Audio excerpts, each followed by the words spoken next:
Hello मैत्रिणींनो, तर आज आपण बनवणार आहेत सुके कोंडवळे. कोंडवळे हा ना मराठवाड्यातील पौष्टिक असा नाश्त्याचा पदार्थ आहे. तर चला मग आज आपण बनवूया. त्यासाठी पाऊण वाटी घेतले मी ज्वारीचे पीठ, पाऊण वाटी गव्हाचे पीठ, 2 चम्मच रवा आणि 2 चम्मच बेसन. त्यामध्ये घालूया आता मिरची पावडर, मीठ आणि हळद आणि थोडं तेल घालूया मोहनासाठी. त्यामुळे कोंडवळे आतून छान शिजले जातात. कोंडवळे हे ना शेंगोळ्यांचाच प्रकार आहेत, पण शेंगोळे रसाळ आणि चमचमीत असतात, तर कोंडवळे हे सुके असतात.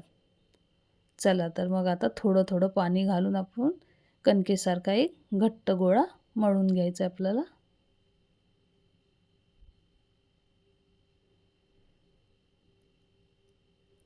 हा गोळा मळल्यानंतर 5 मिनिट आपण याला बाजूला ठेवू आणि आता बनवूया कोंडवळे. कोंडवळ्याला ना आपण तुम्हाला हवा तसा शेप तुम्ही देऊ शकता, पण बऱ्याचदा कोंडवळे हे गोलच असतात. दुसरीकडे ठेवला आहे मी गॅसवर पाणी कोंडवळे वाफवून घेण्यासाठी. तुम्ही त्याला वाफवू शकता किंवा उकळून पण घेऊ शकता. प्लेटला लावला आहे मी तेल, त्यावर पसरवते आता कोंडवळे. कोंडवळे ना स्टीमरमध्ये पण स्टीम करू शकतात, पण मी साध्या पद्धतीने गंजातच वाफवून घेते. याला मंद आचेवर छान शिजवून घेऊ. बघा आतमधून छान शिजले, मऊ पण झालेत आणि मोकळे पण झालेत. तर चला मग आता करूया फोडणी. फोडणीसाठी कढईत टाकते मी तेल, त्यामध्ये घालते राई आणि जिरं, हिरवी मिरची,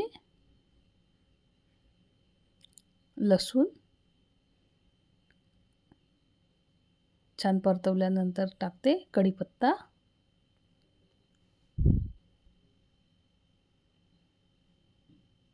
पांढरे तीळ, मीठ,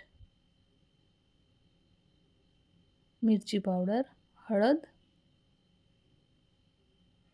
कस्तुरी मेथी आणि हिंग.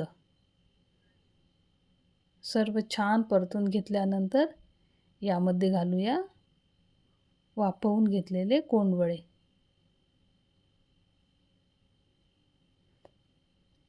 कोंडवळे टाकताच खमंग असा छान वास सुटायला लागला.